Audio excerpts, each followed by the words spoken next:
So we will take up one action item for approval. Action item 1A is the approval of the minutes of the September 26, 2023 meeting. I move the approval of action 1A. Do I have a second? Second. Any discussions?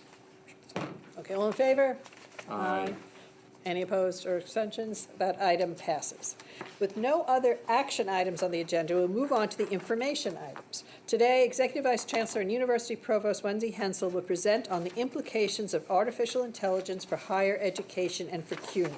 She will be supported by, and I'm going to butcher your name, Kim Siegenthaler.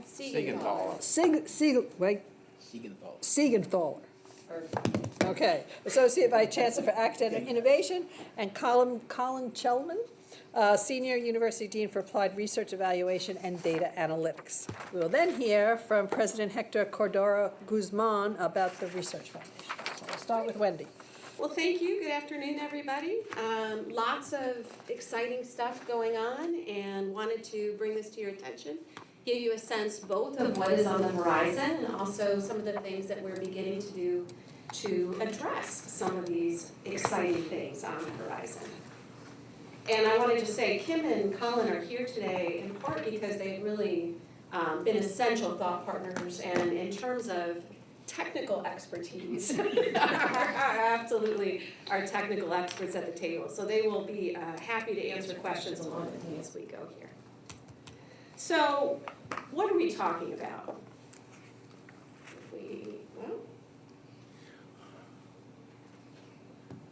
Maybe. Now we need to. If I can't get a clicker to work, does AI really matter? That's our new clicker too. Now we need the technical expertise. Do I? Oh, if I aim it at this. There you go. It should go anywhere but in front of me.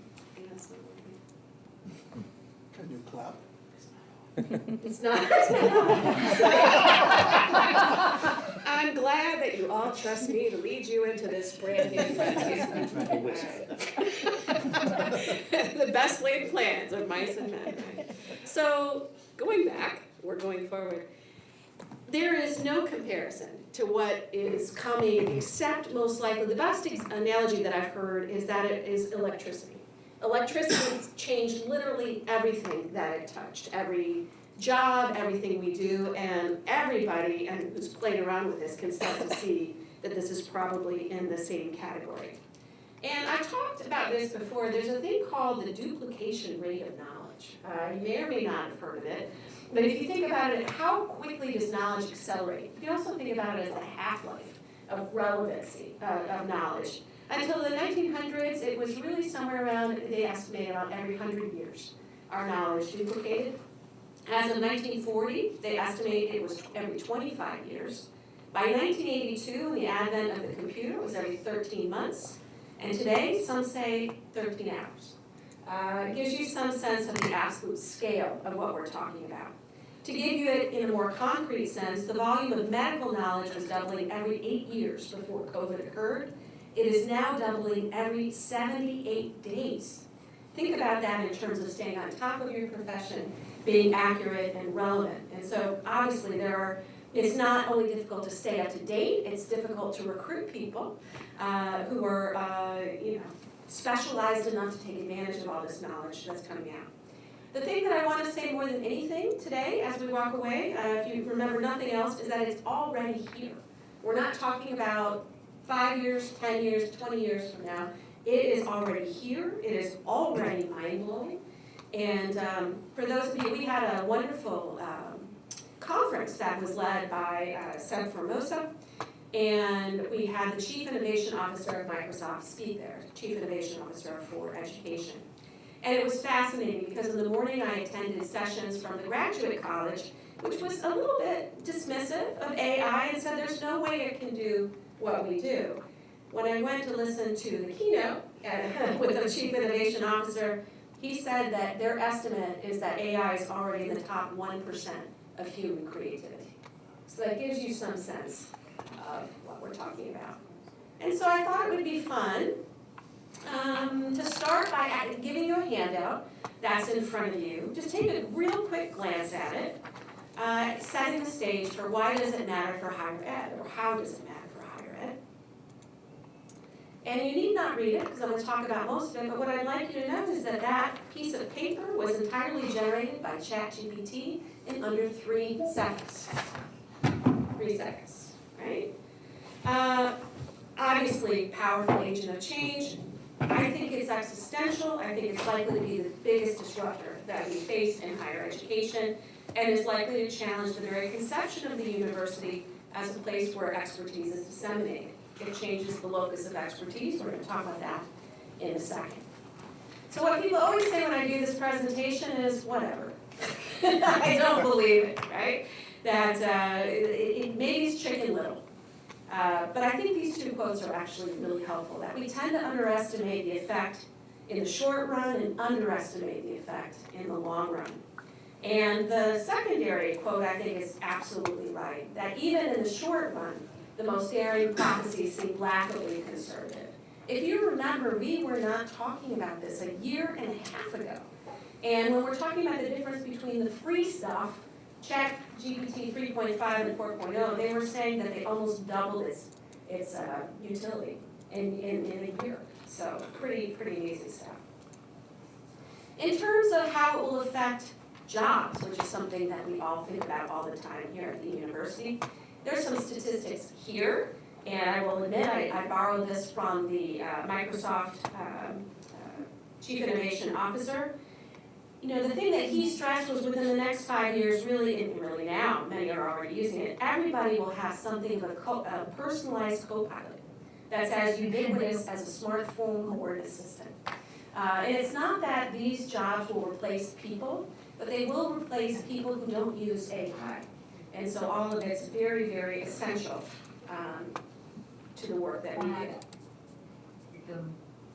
Okay. All right. Did you do something this time? Because it's not really. Turn it off. You know, you're really rude. Nice ChatGPT talking. Yeah. It's not, if you can advance it for me.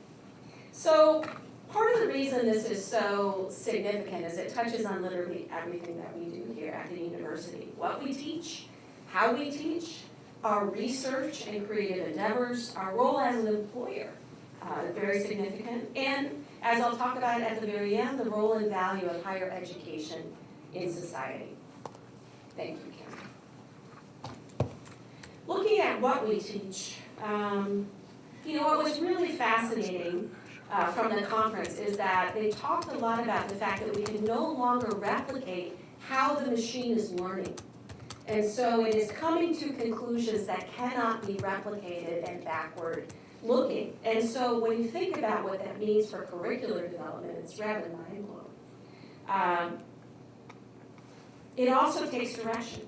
If you tell it to slow down, it does better in its calculations, which is pretty fascinating too. So we are having intense discussions across the university, among faculty, among administrators, and we're building up these conversations. How do we integrate AI into the different fields that we study?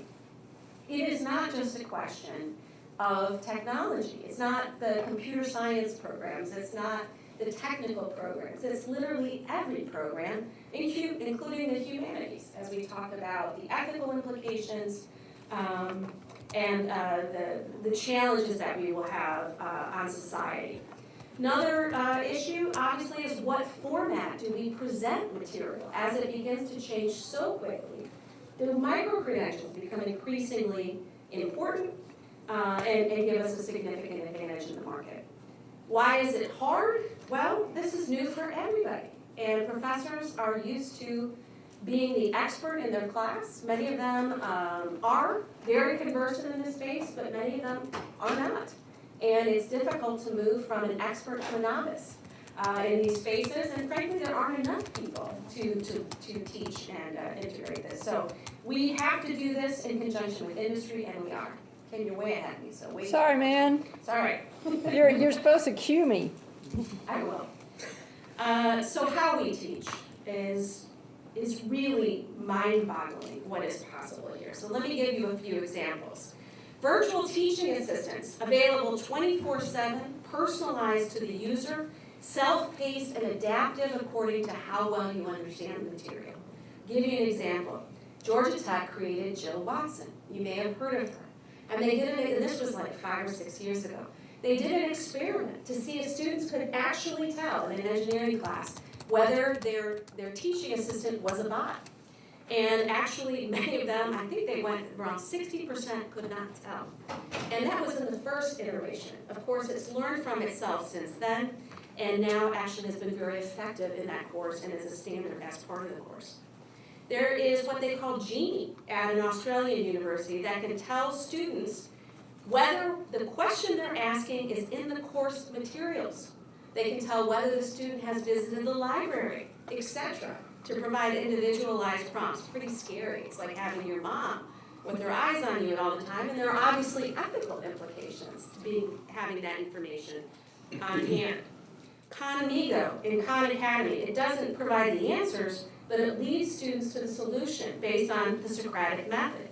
It also suggests lesson plans for teachers based on the student learning patterns of the students who take the different segments in the course. Obviously, there are issues with potentially the student-faculty relationship with this and diminished interaction, even with the individualized learning content. So what's really neat is there's personalized tutoring and feedback. We were just talking about the SAT, which I did not know, which is apparently how hard the questions are depend on how good you are at answering them as you go forward. And in fact, that is true for a lot of these tutorials. What you get quizzed on, what you get tested on, what additional questions come out depend on how well you're doing.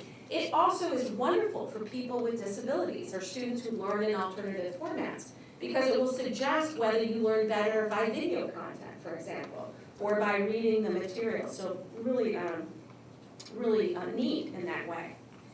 In St. Thomas, Minnesota, they tested but did not deploy AI that scans and analyzes students' facial expressions during the lecture, even if it's delivered asynchronously, to determine whether they were engaged in or understood the material. So it would flash and let you know, hey, people are no longer following you. That's kind of scary. They decided not to do that, but it gives you some sense of what's possible here even in the early days. Also multimodal content. Literally, we were talking about the Chief Innovation Officer of Microsoft for Education was asked to develop a full 6-week course. He asked AI, ChatGPT, to do that with a syllabus and a PowerPoint slides, and he was able to do that in less than an hour. Now, I'm not here to tell you that that's the equivalent of a professor or quality or things of that nature, but when that is on the front end of the free materials that people are exercising, that's really quite incredible in terms of its implications in our classrooms. What I personally get really excited about is student success. You can, in many places, we've talked about this before, identify patterns and predict student performance and flag early intervention based on literally hundreds and hundreds of data points that historically have indicated a student is beginning to veer off a path of academic excellence rather than waiting for the moment that it occurs. The example that I've used before that you may have heard at Georgia State, by looking at those patterns, we identified that a student who was interested in nursing, who scored a C or lower in the first math class, went from 100% likelihood of admission into the nursing program to 10%. And so very powerful information at the moment that it begins to occur to inform the student as well as the professor and provide additional supports for that student. This one. So another area where it's just absolutely extraordinary, and I, unfortunately, my Associate Vice Chancellor of Research is not here today, but it is truly extraordinary what AI can do in our research and scholarly endeavors.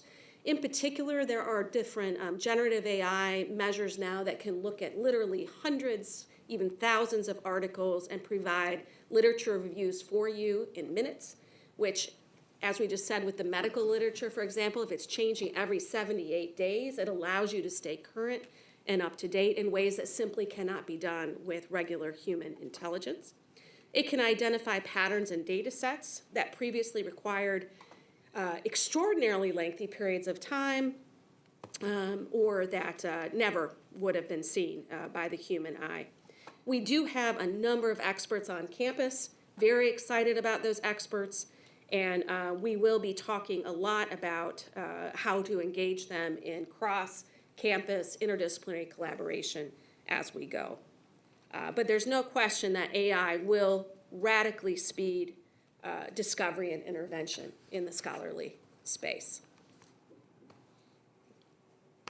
So the university as an employer, we employ a lot of people, more than 10,000 as we know, and it is possible to hit all of the things that we care about, like increased efficiency, lower costs, increased training and support, and centralized services. And that is not necessarily by reducing the number of people. That's an important thing to say. It's really about making people more effective so that we can hit more things that we care about. We never have enough time in the day. It can automate routine tasks, streamline processes, recognize and classify images, patterns, and speech, make predictions, assist in decision-making, and really eliminate mundane and repetitive tasks. In my team, we use it to write haikus and poems about each other as we experiment on what is possible with ChatGPT. But it is truly astonishing what is possible. Couple examples where you can really see the impact of this. Enrollment management is one where it is radically changing what we do. Chatbots can provide instant 24/7 answers to really any kind of question that may be asked by a student at times that they want to ask those questions. And I think I've told you before, my research has shown pretty clearly that's between 12 and 2 in the morning when there is no staff that's on hand. It also can take routine questions away from our employees and allow them to dig in to the more complex, difficult situations immediately as opposed to in a queue where there's lots and lots of routine questions. Also very exciting for admissions, we know our students get overwhelmed by information and communication, especially our applicants, that's not timely or tailored to them in particular. Like, for example, whether they filled out the FAFSA, not this year, but in years past. We can tailor information to arrive at the moment of need by the individual in ways that we can individualize it. It's just incredibly helpful in achieving retention. We can use it for nudges when it's time to submit something, when we want to get information from our students, like how's it going? From a mental health perspective, even like an up, down, or we can follow up and assist those students. So really, really interesting. One test case, Arizona State, asked AI to rewrite every course description in the course catalog to make it more informative and descriptive, and they were able to do that in 2 weeks. What would take most likely at least a few years by hand. Think of how big Arizona State is. So, a couple other ways that I just mentioned that my team has started weekly meetings to experiment together in what is possible in the administrative space. And what we know that we can do with this, that we've seen, we can draft policies based on best practices to see something right off the bat.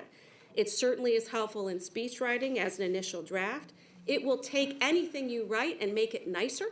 If you say, please take this and make it softer and less aggressive, it will do that. And you can ask it to take whatever you've written and explain it from a particular perspective. You could say from a third grade perspective, from an administrative perspective, or usually if you want to simplify it, it's extremely helpful to getting to different levels of engagement. So very, very helpful. So I mentioned before the shifting locus of expertise, and this is something I think about a lot. Universities were built on the model that the expertise lies within, that you come from all over to have, the citadel, right, or the ivory tower, where those experts sit together to relay that information more broadly. That is no longer the case with the advent of AI. Technology companies, industry, there's some of that is still true, obviously, but they are vastly ahead of where we are capable of keeping up in this space. And so the need for partnerships is incredibly imperative. In ways, it's always been a good idea to have these partnerships. Now it's impossible to really prepare adequately as these things are shifting in real time so dramatically and so quickly. So it changes that dynamic and that need to be really engaged in communities.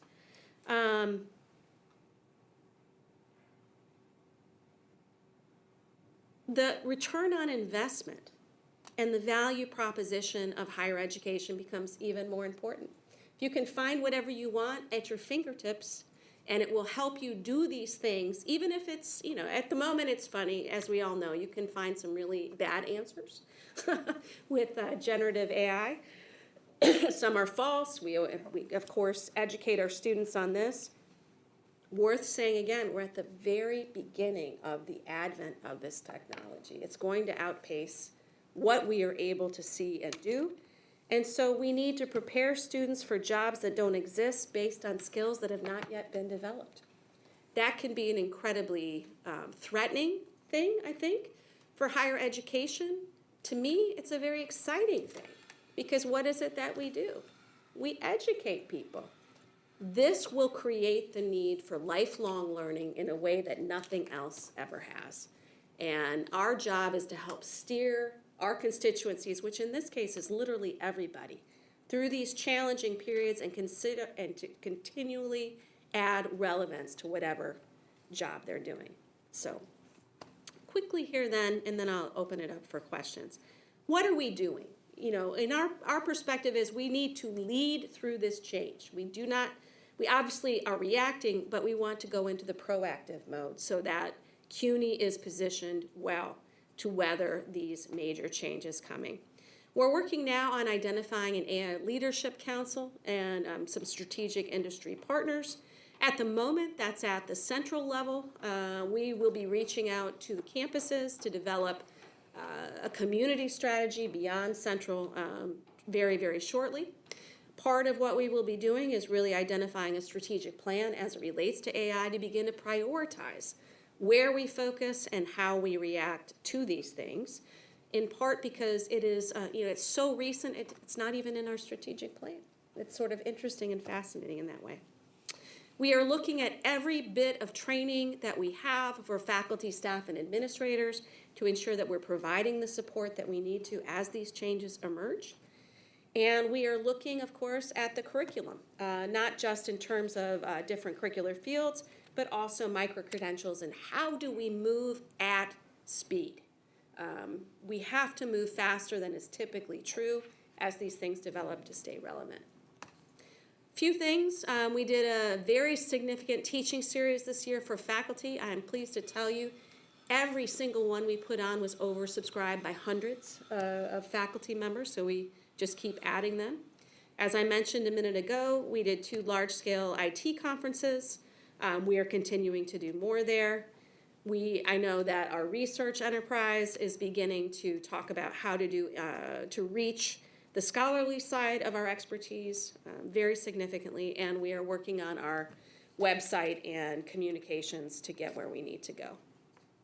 And then finally, I just wanted to mention, obviously, because it's relevant, the $75 million gift from the Simons Foundation, which involves $50 million for faculty positions relating to these fields and $25 million to support CUNY's participation in the governor's AI project. So, very exciting to have this kind of support, and it certainly adds to our efforts in this space.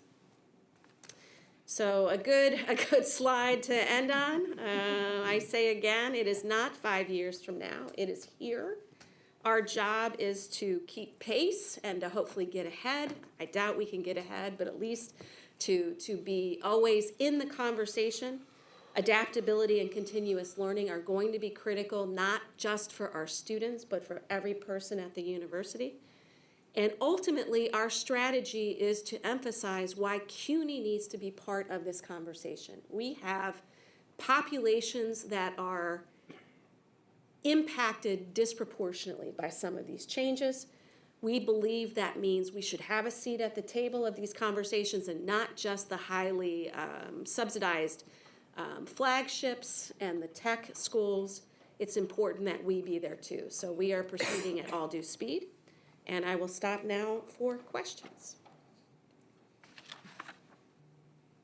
It's a little overwhelming. It's daunting. It is, it is, I'm not exactly it is truly an opportunity. Yeah, it's exciting. Did you have a question, John? Yeah, two questions. Sure. First one is, I gave a test on Thursday in a computer lab, and the first thing the student did is he started typing the question into a programming interface, and it gave him syntax errors. He didn't understand how AI worked for him. He wanted it to answer for him, but he didn't understand. He wasn't even allowed to use it because I had just gone over that 10 minutes earlier. And this is a lead into how the UFS had proposed some changes to the academic integrity policy last spring that would sort of clarify the relationship of use of AI in the classroom, allowing faculty to either permit it or not permit it. And I'm wondering where that stands as a policy. At the time that it was proposed, we wanted to think some more about this. Part of the concern was the more specific we get in the policy, the more it's eclipsed in real time as these things proceed, that we're always, if we become specific, then we're always behind in terms of the rollout of the policy. I'm happy to look at that again with you. Now that we've gotten a little bit farther in our thinking, I've been looking at some of the other policies that have been passed by universities. I, of course, am concerned about academic integrity. It's a huge issue. But I have to say, in many respects, we need to move beyond it. We need to teach students how to use this because they're going to use this in their careers and in the different disciplines.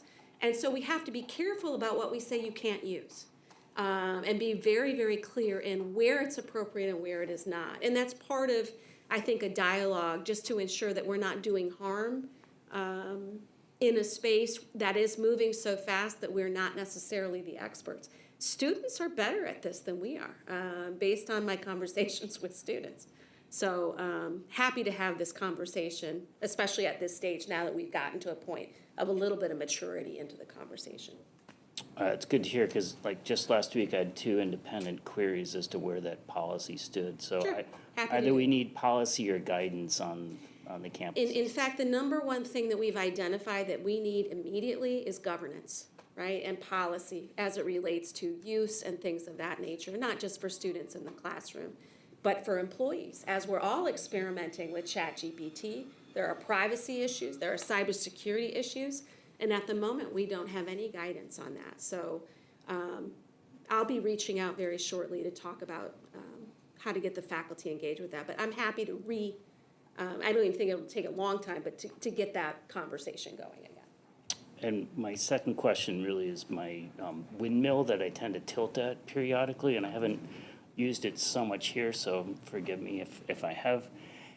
The $75 million grant or gift from the Simons Foundation was for computational science, which a portion of it goes to AI. And I want to keep that distinction clear because CUNY has a high-performance computing center that has for at least maybe 15, if not 20 years, supported computational science within the university. And it is a center that has received bare bones funding and is every year struggling to keep going, and this past year suffered 2 traumatic events for the want of modest investment on the scale of $100,000 to $200,000 annually. And I would hope that some of that money could be put towards supporting what we already have as opposed to looking in the future of AI as it rolls out. So it's not for you, Indy, it's for others in the room who might No, be I making have these not been decisions. involved in that, but I'm happy to relay that.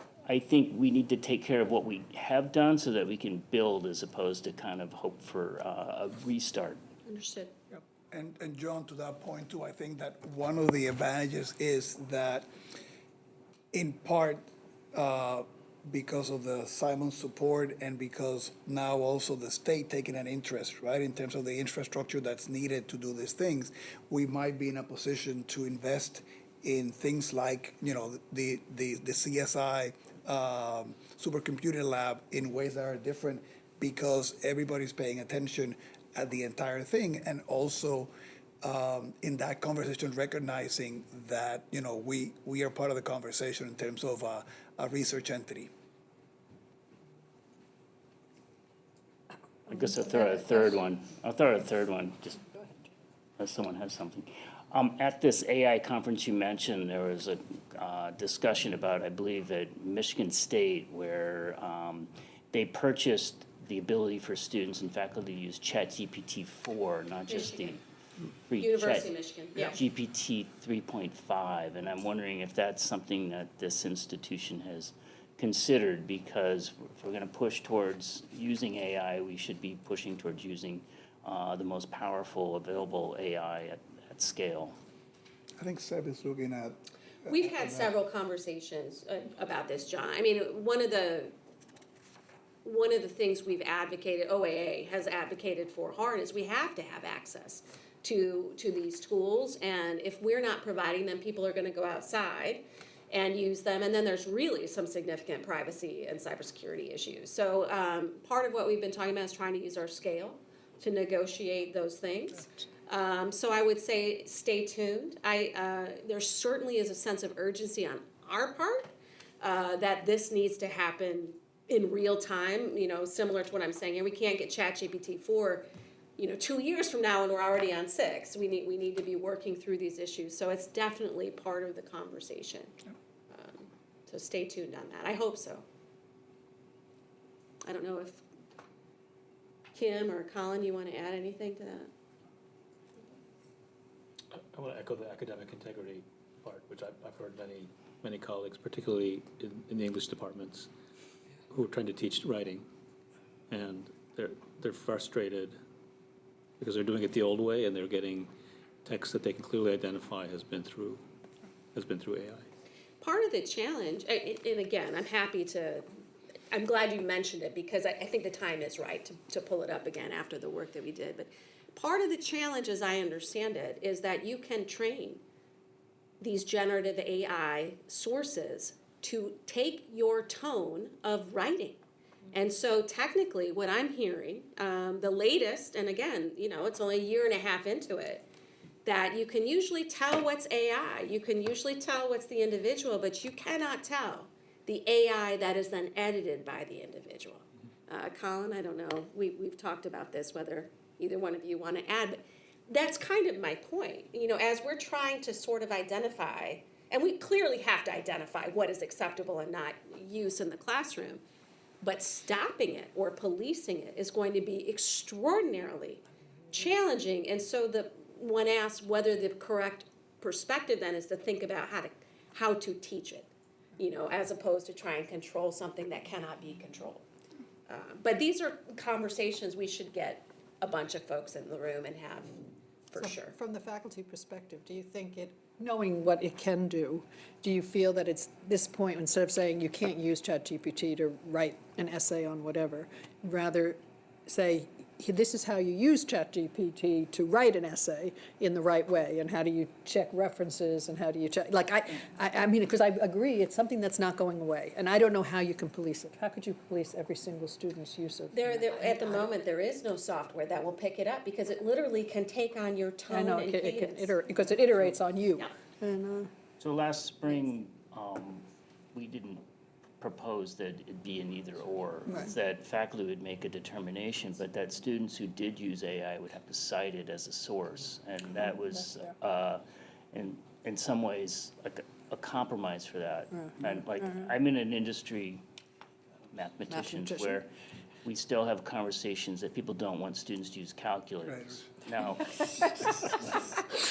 you're laughing. I think that I'm old enough, the handheld computers came in when I was a freshman in college.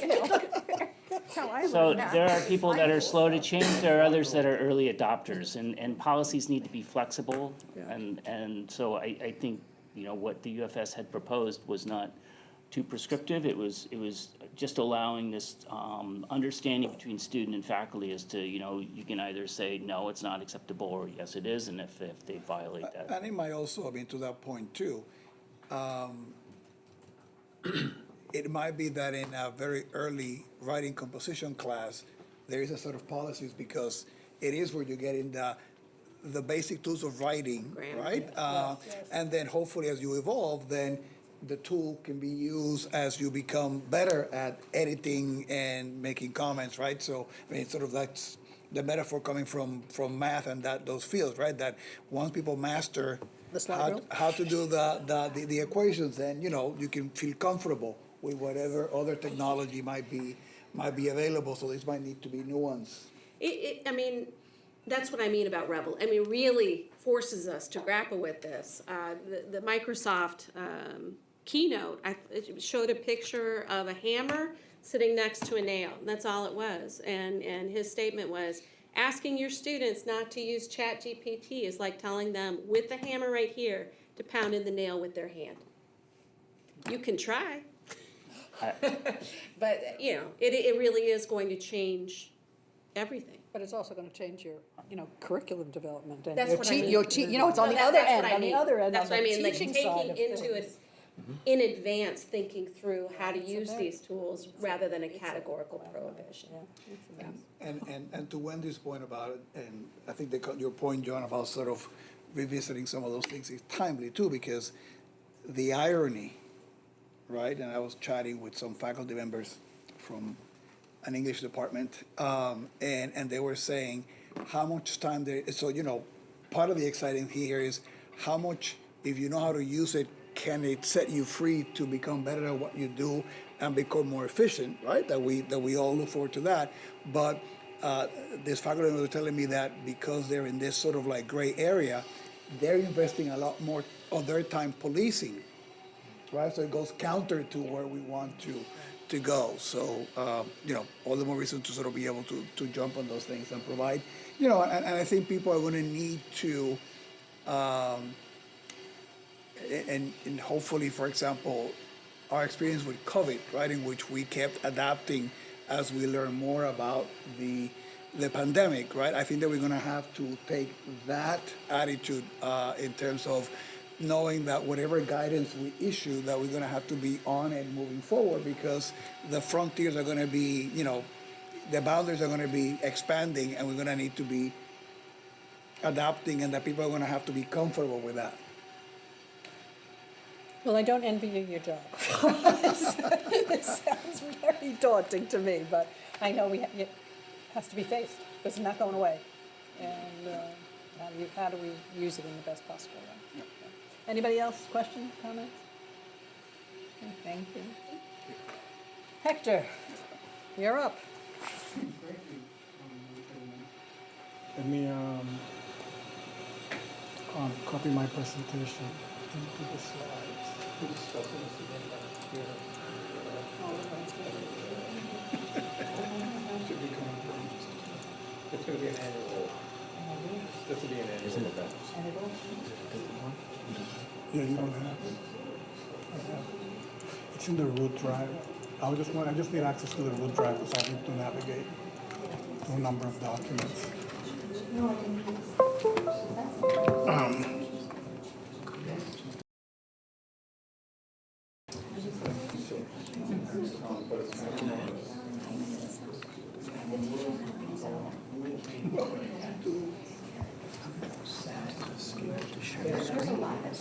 Yeah, I'll share the screen, and I don't need that. I'm not gonna use this. So. Open this up. Share screen. I'm gonna have to open another set of documents. I'm gonna have to toggle. Just open 1, 2, and 3. Well, open 4 of them, 1, 2, 3, and 4. And then if you can put them side by side, so you can navigate my way between them. Just ask me to say this.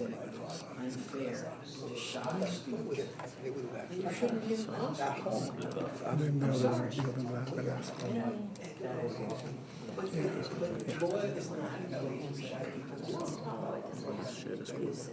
Some of them are. They were abusive, some of them, yes. I'll share the PowerPoint, and then I can share the.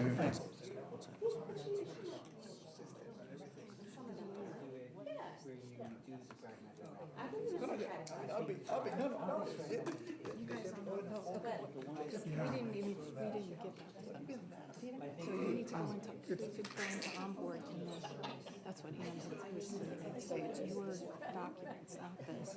I put the documents. The documents.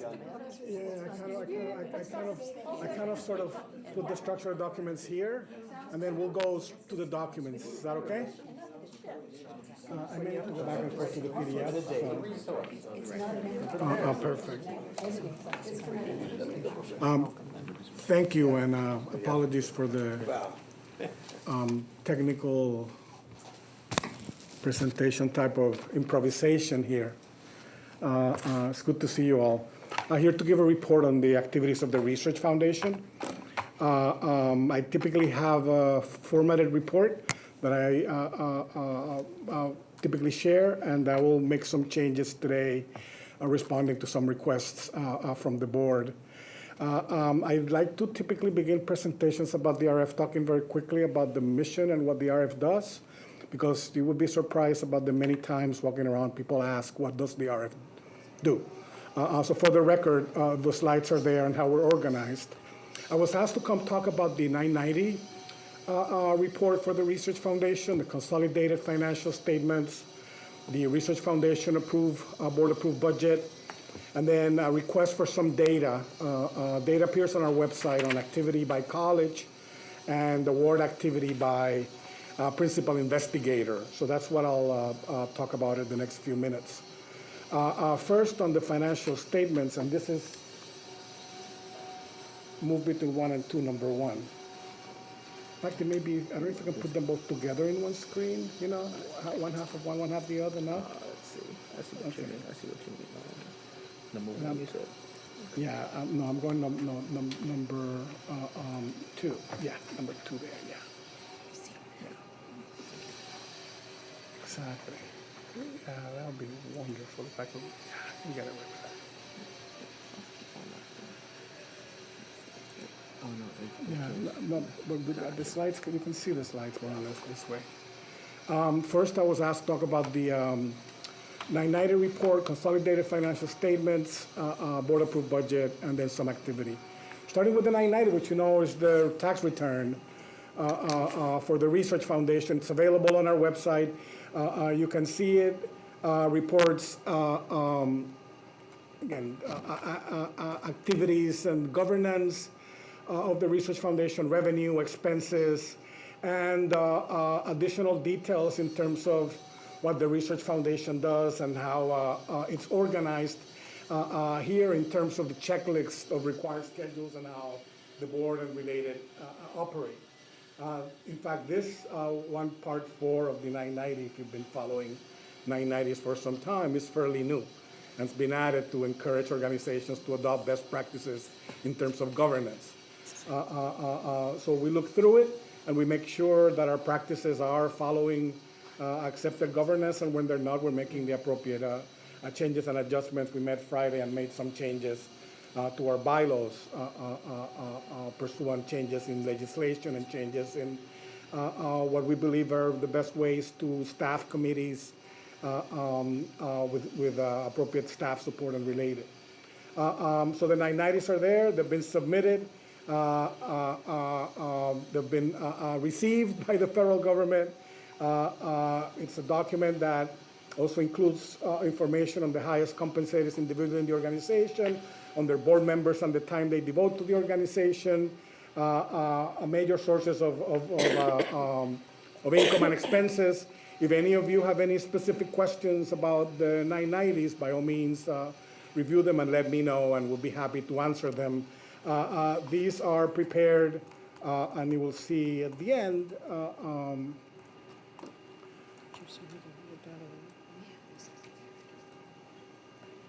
with the support, not even at the end, first page signature,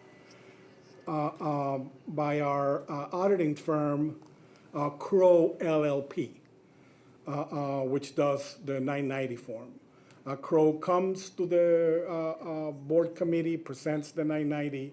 It is shared with all the board members. They'll look at it, and then once everyone consents, we publish it and send it to the federal government, and it's published. Second are the consolidated and audited financial statements. Those are prepared for by Grant Thornton, and done by Grant Thornton because I understand it's the same firm that does CUNY's statements, so that this consolidates along with, I think, 73 other entities and folds into the CUNY's financial statements. I can give you some highlights of the consolidated financial statements. Again, these are presented by the auditors to the Board Audit Committee. The Board Audit Committee is the committee that has the most unconnected members of the organization on the committee. Chauncey Lennon from the Lumina Foundation is the chair. Ken Adams from LaGuardia serves as a committee member. And Neil Stahl from Regeneron also serves as a committee member. And Grant Thornton comes in and presents the financial statements to the audit committee. Then the staff leaves to give the committee members an opportunity to ask the auditors anything they would like. That happens, and then if the committee approves the statements, they're presented to the board for full approval at the next meeting, which is kind of what has happened. So essentially, I'm going backwards and showing you what was approved. RF cash of $250 million, about $200 million held safely in money market account. The rest is mainly held in an operating account. This is not money that we put in the market in any way or quote unquote risk in any kind of way. Cash for the LLC, about $18 million, is for reserves and operations of the LLC in terms of account receivables. These are funds due to sponsors, mostly state and city. Smaller amounts due to due to us from private and federal. Accounts receivable right now are probably hovering around $83 million. That's money that we typically front to the entities that are doing the work. So when you think about our $200 million in cash, it's not really sitting there passive. It's actively acting as forward funding money for projects and related. And of course, it's somewhat of a reserve in the eventuality of, say, a federal government shutdown. It gives us the ability to maintain payroll. We have about 1,200 employees on federal grants. So if the federal government shuts down, we can try to keep payroll for as long as possible using this kind of funds. Post-retirement asset of $65 million net, meaning there's about $218 million in the fund, and liabilities about $152 million. So that gives us about $65 million on the plus side in terms of the retirement fund under management, if you will. Investments, about $49 million, mostly in treasury bills, U.S. corporate bonds.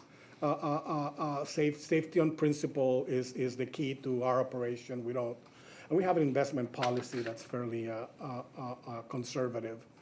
Right to use asset of $37 million is the present value of the Research Foundation lease with the LLC. And if you pay close attention to the table in the financial statements, you will see a line here under assets that's labeled right to use asset. That has $37 million, so I'm kind of giving you a heads up of what that stands for. That's the present value of the RF's rental lease, because we pay rent in the building we own. And that has to be accounted for in the books. It's accounted on both sides, as an asset and as a liability, right? Asset income coming in, liability when we have to pay. So it nets out. But it has to be reported separately on the books. In terms of liabilities on the financial, accounts payable of $99 million, both personnel and OTPS, that's due at year's end. Deferred revenue of $145 million, which are the cash advances from sponsors, mostly private sponsors. Government typically operates on a reimbursed expenses basis. The private foundations will give you a 2-year grant and will give you the check the first day. So we have to report it in our books as deferred revenue because we may have money for year 2 being reported in the books for year 1. The money will be spent in year 1 and year 2, let's say, for a 2-year grant. Lease liability of $41.9 million is the present value of the RS leases with the LLC. And that's the other side of the equation. We collect rent and we pay rent. Deposits held in custody of $138 million. These are funds held at the RF for the colleges, includes F&A recoveries and other recoveries. In terms of revenue on the financials, of $160 million broken out by government source. And when I show you the activity data, you will see how much comes from federal, how much comes from state, how much comes from city.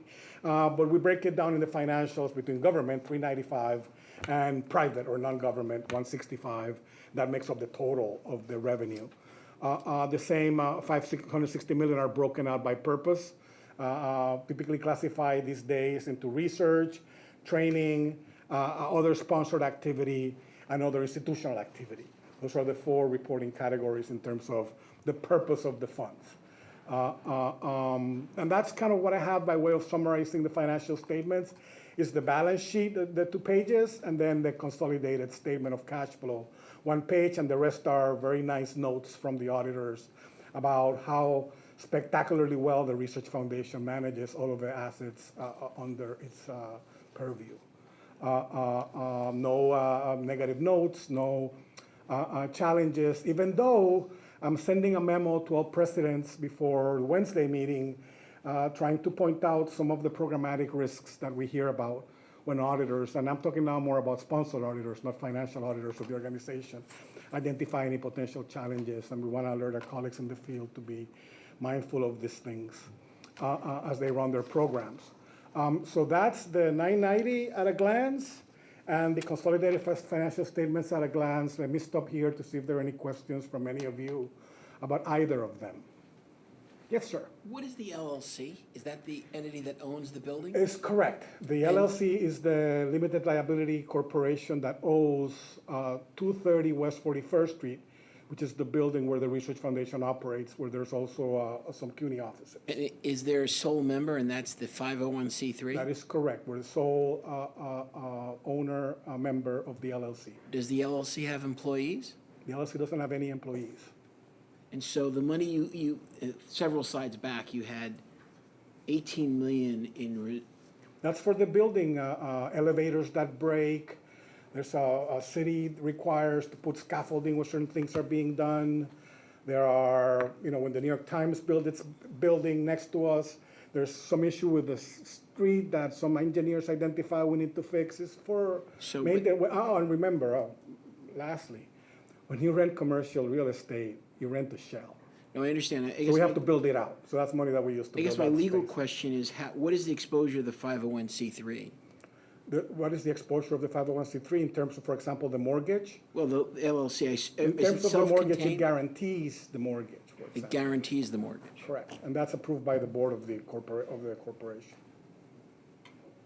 Okay. So it reaps the benefits of the income that comes annually from the activities of the LLC. But it also guarantees. But it has sufficient reserves so that Oh, yeah. Okay. Thank you. The banks wouldn't touch us otherwise, as you probably know very well. Any other questions on the financial statements or the 990s? No. If not, there were additional items having to do more with the activity. So Secretary Horowitz, maybe I can give an update on activity and then talk about the awards by college and things of that nature. Is that okay? And those were provided to all the trustees. It's on Onboard. So. Perfect. This may not have been, because these are fresh numbers from the month that just closed in February. When I sent my original presentation 3 weeks ago, they included the latest numbers I had within the January. So I could either present the end of January numbers, which you have, or present the end of February numbers, which I got So Thursday in anticipation of our board meeting on What was Friday. provided to the trustees was from the site that you referenced, where all your data is, which is the end of December, December 31st. Yeah, well, it's the presentation. So if you have updated data, that's great, but then people should just know that the data from December 31st is, Yeah, data from December 31st is 6 months in. Now we have 8 months in. Just closed the books really quickly on we just Thursday. gave them what you sent us. Yeah. It's what was available as of 2 weeks ago. Can you know, make again. this, can you take the financials off maybe? and Yes, I will, PowerPoint I will, bigger? and I'll project. I know it's, I can move From my it. binoculars, right? How about that? Does that work? that I have a screen. Yeah. And Even with that, I need the screen. that made it work better. Yeah? As you know, last year was a record year, with about 633 million total. And that was 73 million over the previous year. As of the end of February of 2024, we are $42 million over last year's $73 million record, which is fantastic news. So last year's record year was 481 million in awards. Right now we're at 524 million in awards, which is $42 million more than last year. And last year was a record year. If I tie a record year, I'm happy. If I exceed it by 9%, I'm ecstatic, and I think you all should be congratulated. Our faculty colleagues, our hardworking staff that go out there every day and put themselves out there and hustle for these grants. And it's working really well. Mostly federal, you're seeing most growth in And the federal. growth is in federal, which is fantastic. 21% growth in federal, about 27 of the 42 million is on the federal side, which is really amazing. I was worried with all the talk October, November about a shutdown, if you recall our last meeting, that there was going to have a chilling effect. It evidently has not, and that's great news. At the state level, we're up 10 million. As Trustee Berger anticipated at our last meeting, with the city's budget crisis, the city growth is a little bit slower. In fact, in the numbers I shared with you, we're actually down in terms of the city in December, but we're kind of back up in January and February, which is good. Is the fiscal year the entire year? The fiscal year starts in July 1. No, but the fiscal year numbers, is that for the entire No, fiscal year? this Or year just through is April? comparing the same, it's months, apples 8 to months. apples. It's 8 months to 8 months. Is fiscal year 23, 8 months in, to fiscal year 24, 8 months in. Yeah, Thank you. absolutely. And on private, we're tied, essentially, rounding error. The Danny program, as you all know, is winding down. And, expenditures lag awards, so our awards last year were spectacular, so our expenditures are up about 10% to 387 million. So overall, activity doing really well. What's driving the increase in activity on the federal side? Almost $20 million more from the Department of Education.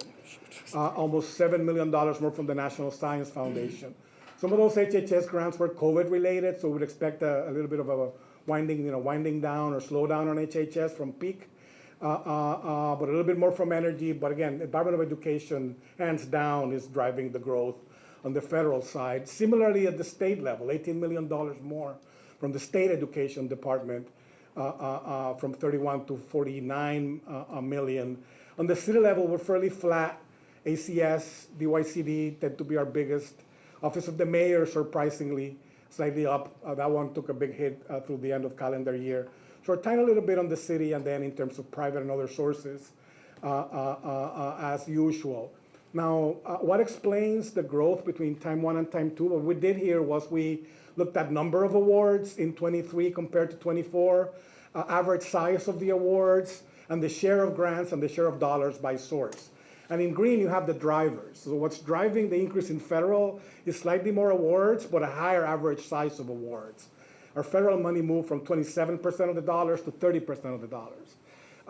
The state growth was driven not by average size of grants, but by number of grants. The city growth was driven by slightly higher size of grants, and the other private and Danny were relatively flat. So we know at any given point in time where the grants come from, what's the average size of the grant, and how many grants are sent are typically the proximate factors that explain change between time one and time two. We're seeing, again, this being driven by higher award amounts. This trend sets the total number between from 10 on forward. But if you notice 21, 22, 23, 23 was our record year last year. What we did was just a very conservative 4% projection. We're at 9% now. Let's say we end the year 4% over last year, that'll be about 659. If we keep pace, it'll be 9%. That's almost getting closer to 700 million, which would be spectacular. And again, really signaling over the last few years that CUNY has come back with full force after COVID with its research operation. Yeah. Any questions about awards by source and growth and changes over time? Again, kudos to faculty colleagues and OAA and their colleagues in administration and Lauren that do go out there and get these grants and put themselves out there. Because getting a grant it's putting yourself out there for sure. Lastly, on awards and some of our data, and with that, I could do this two ways. I could go back to the PDFs, or I could go to our website because it's all on our website. So would it be easier to navigate through our website? Sure. See if you could put me on the RF CUNY page.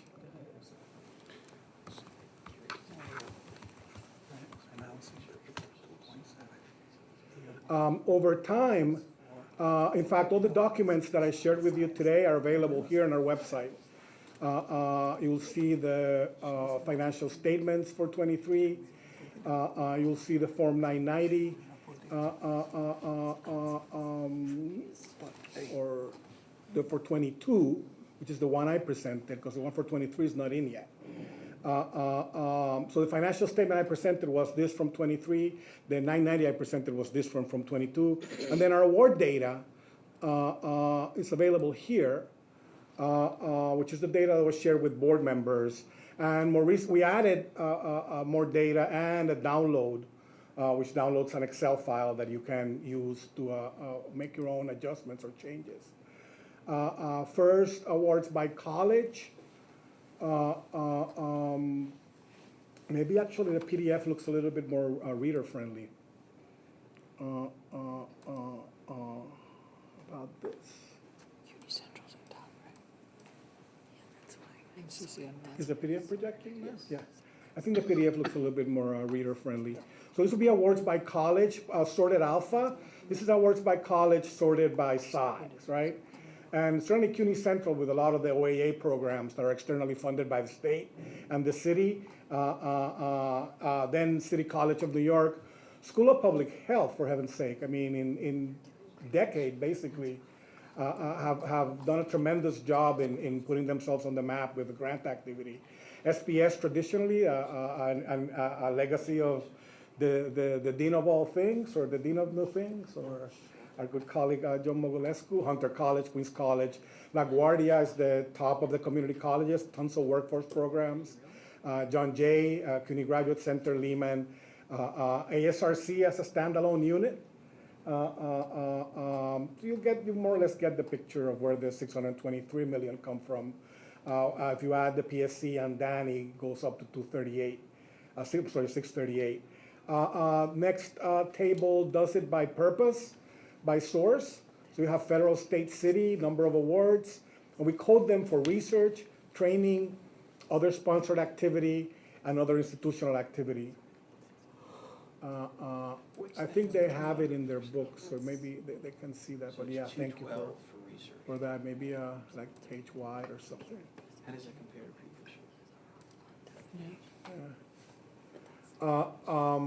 Is there a concerted effort on your part to increase, I'm a scientist, so I'm on the research side of all of this.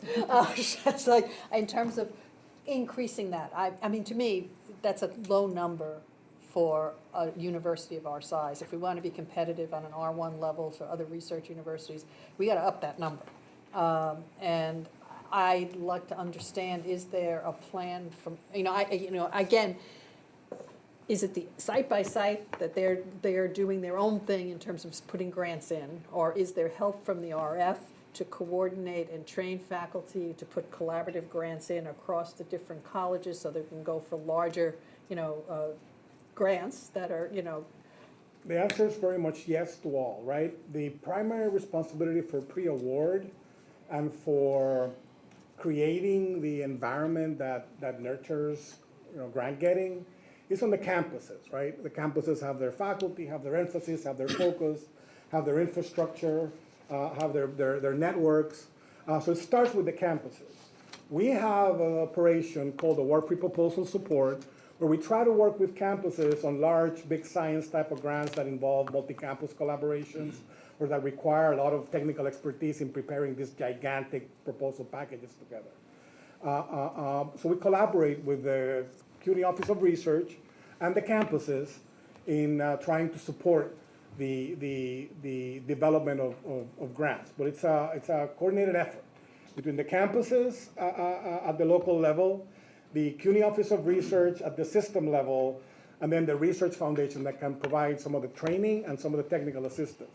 But remember that we're essentially a post-award organization. We come into play once those grants come in and we manage them so that you can get your renewal and so that the audits can all go well and so that all expenses can happen smoothly and so that all the hiring can happen effectively and efficiently. And we're more than happy to continue to collaborate with the Office of Research and the campuses on the creating the environment, fertile ground to get more grants. And Wendy has been, I think, with Rosemary, sort of enhancing that central role in terms of the leverage that we can bring in with seed money for grants. It sort of pushing for that large collaborative grants, which are going to be yielding the largest set of dollars and doing those things. So that's also part of the work. So when did you feel we need extra help at Central for this? Is it a matter of the dollars being allocated towards this as a specific goal? Well, you can see what is spent on the Office of Research on here. Yes, I see that. So, I mean, the scale of what is possible is limited by the funding that is provided. So I think there's a lot of interest. Rose is very excited and talking to the campuses about how we can collaborate and foster interdisciplinary research. But like anything else, it depends on research. What is the source of your funding? Does it come from the administrative takeout from the research grants, or does it come from our, state and city funding?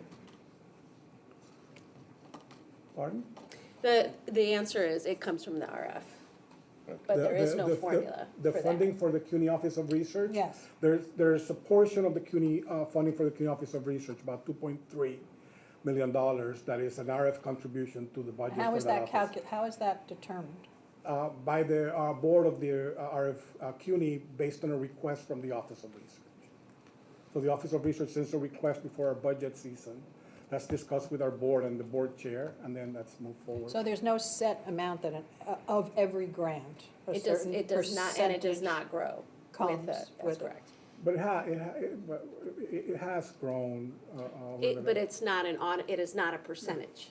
No, it's not a percentage, but it has grown significantly over the last 4 years. And that percentages also tend to go to the campuses, to those offices too. So when this 2.3 million, is that all to Central, or that's Central Central. plus the, To Central.